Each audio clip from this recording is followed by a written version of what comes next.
Shalom jemaat Tuhan, pada malam hari ini kita masuk di dalam kota yang ketiga, yaitu Pergamus.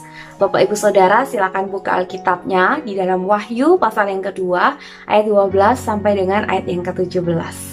Bapak Ibu Saudara, Pergamus adalah kota yang terbesar karena kota ini merupakan ibu kota provinsi di Romawi.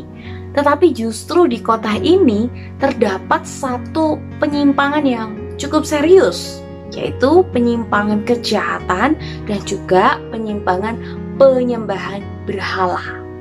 Di kota ini banyak sekali dikelilingi oleh kuil-kuil, dan ada kuil mereka yang terbesar, yaitu kuil penyembahan kepada Kaisar Roma. Tentu menjadi orang Kristen di tengah lingkungan dan kondisi yang demikian sangat tidak mudah ya Bapak Ibu Saudara. Belum lagi pada saat itu mereka mengalami satu tantangan iman yang cukup besar, yaitu bagi mereka yang ketahuan bahwa mereka itu adalah orang Kristen, maka mereka akan segera dibawa ke istana kaisar dan diminta untuk menyangkali Kristus. Tidak hanya sampai di situ, tetapi mereka juga diminta untuk membakar dupa lalu menyembah kaisar. Dan kalau mereka tidak lakukan itu, maka mereka akan mati dibunuh. Ada salah seorang yang bernama Antipas pada waktu itu, yang dia tetap mempertahankan imannya sampai pada akhirnya dia mati terbunuh. Dan melalui peristiwa Antipas ini, Kristus memuji iman orang-orang Kristen yang ada di Pergamus. Karena dengan peristiwa Antipas ini, orang-orang Kristen yang ada di sana semakin berpegang teguh kepada Kristus. Mereka tidak meninggalkan iman percayanya. Tapi rupanya Tuhan juga memberikan teguran kepada orang-orang Kristen yang ada di sana. Kita coba baca ayat yang ke-14 ya Bapak Ibu Saudara. Tetapi aku mempunyai beberapa keberatan terhadap engkau.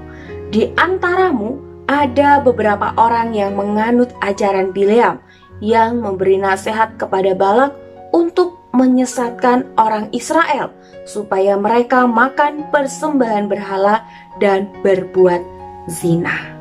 Bapak Ibu Saudara, Tuhan memberikan teguran kepada jemaat Tuhan yang pada saat itu mengikuti ajaran Bileam, yaitu mereka yang makan dan minum persembahan berhala, dan juga mereka yang melakukan imoralitas.